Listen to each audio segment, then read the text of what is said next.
Interesting और common term है earthquake. जी, चाहे आपने कभी ज्योग्राफी पढ़ी हो या ना पढ़ी हो, लेकिन अर्थक्वेक का नाम तो लेकिन क्या आपके दिमाग में ये कभी सवाल आया कि ये अर्थक्वेक्स आखिर आते क्यों हैं? कौन से वो फैक्टर्स हैं जो अर्थक्वेक्स के लिए रिस्पॉन्सिबल हैं, या फिर क्या इन्हें टाइमली रोका जा सकता है? आज के इस वीडियो में हम अर्थक्वेक्स से रिलेटेड इन्हीं सवालों के जवाब ढूंढने वाले हैं, और वो भी एनिमेशंस के थ्रू। आपको बता दें कि सुनामी और अर्थक्वेक्स एक दूसरे से रिलेटेड हैं, और इसीलिए इस वीडियो में हम एनिमेशन के थ्रू अर्थक्वेक्स के साथ साथ सुनामी को भी समझने की कोशिश करेंगे। लेकिन हमें अर्थक्वेक और सुनामी को समझने से पहले टेक्टोनिक थ्योरी को समझना होगा। ये बहुत इंपॉर्टेंट है।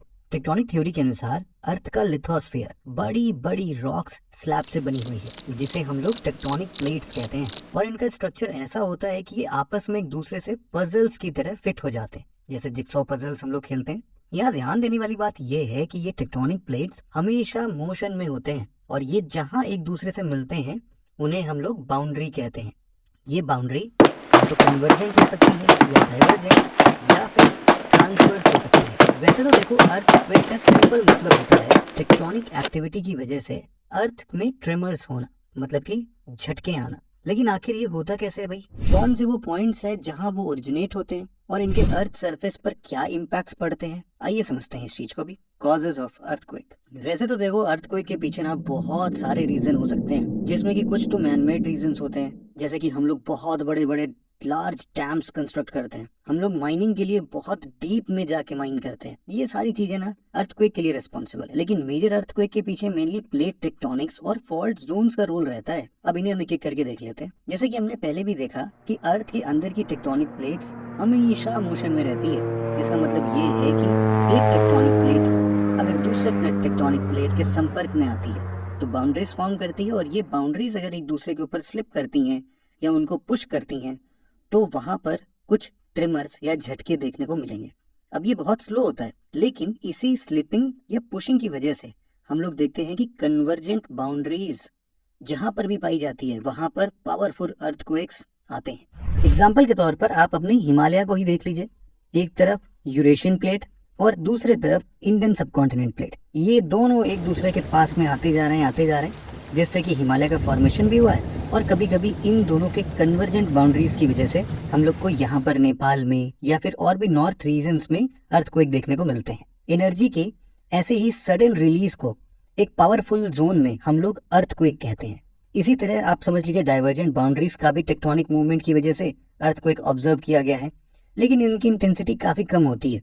टेक्टोनिक मूवमेंट्स के साथ साथ फॉल्ट जोन्स भी अर्थक्वेक के लिए मेजर रोल प्ले करते हैं। इनफैक्ट वर्ल्ड की ज्यादातर शैलो अर्थक्वेक का इमीडिएट रीजन फॉल्ट में सडन रिलीज ऑफ एनर्जी ही है। लेकिन ये फॉल्ट जोन है क्या आखिर? दरअसल जियोलॉजिकल लैंग्वेज में समझें तो फॉल्ट का मतलब होता है रॉक्स के मास में एक सिग्निफिकेंट डिसकॉन्टिन्यूटी, जिसकी वजह से रॉक मास मूवमेंट अफेक्ट होती है। अर्थ के लिथोस्फीयर में पाए जाने वाले फॉल्ट्स का फॉर्मेशन अर्थ के टेक्टोनिक फोर्सेस से होता है। टेक्टोनिक फोर्सेस की वजह से टेक्टोनिक प्लेट्स हमेशा मूवमेंट करते हैं, लेकिन कभी कभी दो प्लेट्स आपस में लॉक हो जाते हैं और मूवमेंट के लिए स्पेस ही नहीं रहता, और इसी दौरान ये प्लेट्स स्टैटिक सिचुएशन में रहता है।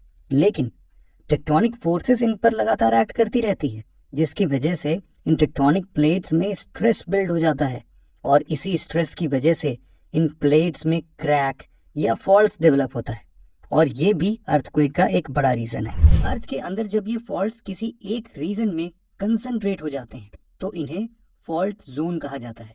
और जब टेक्टोनिक फोर्सेस की वजह से इस रीजन में किसी भी फॉल्ट से सडन एनर्जी रिलीज होती है ना, तो वो सरफेस पर अर्थक्वेक के रूप में दिखाई देती है। और यही कारण है कि फॉल्ट जोन्स अर्थक्वेक प्रोन होते हैं, और यहाँ माइनर अर्थक्वेक्स एक रेगुलर इंटरवल में आते ही रहते हैं। फॉल्ट के जिस पॉइंट से ये एनर्जी रिलीज होती है उसे हम लोग फोकस कहते हैं, और फोकस वाले पॉइंट के ठीक ऊपर अर्थ का जो सरफेस है ना, उस पॉइंट को हम लोग एपीसेंटर कहते हैं। ये एपीसेंटर ही है जहां पर अर्थक्वेक की सबसे पहली वेव अर्थ सरफेस पर पहुंचती है। यहाँ आपको एक और बात बता देते हैं कि फॉल्ट से जनरेट हुई अर्थक्वेक्स की इंटेंसिटी भी फॉल्ट्स के स्ट्रक्चर पर डिपेंड करती है। यानी कि फॉल्ट का डायमेंशन जितना ज्यादा होगा, उससे जनरेट हुई अर्थक्वेक की इंटेंसिटी भी उतनी ज्यादा होगी। टेक्टोनिक मूवमेंट्स और फॉल्ट्स के अलावा एक और नेचुरल रीजन है जिसकी वजह से अर्थक्वेक जनरेट हो सकता है, और वो है वोल्केनिक एक्टिविटी। लेकिन वोल्केनिक एक्टिविटी से जनरेट हुए अर्थक्वेक्स की सिवियरिटी और एक्सटेंट काफी लिमिटेड होती है। अर्थक्वेक के बाद आइए समझते हैं सुनामी के फॉर्मेशन को। सुनामी दरअसल ओशन वेव्स होते हैं जिनकी वेवलेंथ काफी ज्यादा होती है और इनका फॉर्मेशन ओशन फ्लोर पर अर्थक्वेक के कारण होता है। नॉर्मल ओशन वेव्स और सुनामी वेव्स में डिफरेंस की बात करें तो जहां वेव्स केवल ओशनिक सरफेस पर ट्रैवल करती है, सुनामी वेव्स ओशन में पूरे वाटर कॉलम्स की तरह ट्रैवल करती है। और यही रीजन है कि सी कोस्ट तक आते आते ये वेव्स काफी डेंजरस और काफी ऊंची हो जाती हैं। ज्यादातर सुनामी कन्वर्जेंट बाउंड्री में जनरेट हुए अर्थक्वेक्स के कारण फॉर्म होती है। ग्लोबल हिस्टोरिकल सुनामी डेटाबेस की माने तो 20th सेंचुरी में 80% सुनामी केवल अर्थक्वेक से जनरेट हुई है। हालांकि सुनामी वेव्स दूसरे फैक्टर्स जैसे कि ओशन फ्लोर में लैंडस्लाइड, वॉल्केनिक एक्टिविटी और यहाँ तक कि ओशन में एस्ट्रॉइड कोलिजन से भी जनरेट हो सकती है। सुनामी वेव्स के फॉर्म होने के बाद इसकी स्पीड और डिस्ट्रक्टिवनेस ओशियंस के डेप्थ पर डिपेंड करता है। इसका स्पीड डीप सी में तो बहुत मिनिमम होता है, लेकिन शैलो सी में मैक्सिमम होता है।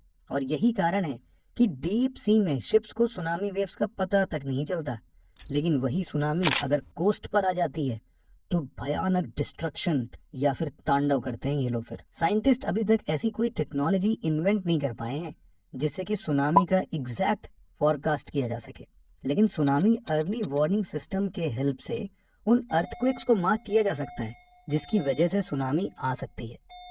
इन्हीं अर्ली वार्निंग सिस्टम्स को इंडियन ओशन में एक्सटेंसिवली डिप्लॉय किया गया है और साथ ही यहाँ के सी लेवल और वेव्स को कॉन्टिन्यूसली मॉनिटर भी किया जाता है, जिससे कि कभी भी सुनामी आने की संभावना है तो तुरंत कोस्टल एरियाज को अलर्ट कर दिया जाए। तो दोस्तों, इस वीडियो में इतना ही था। मिलते हैं आपसे एक और वीडियो के साथ, लेकिन तब तक के लिए जय हिंद।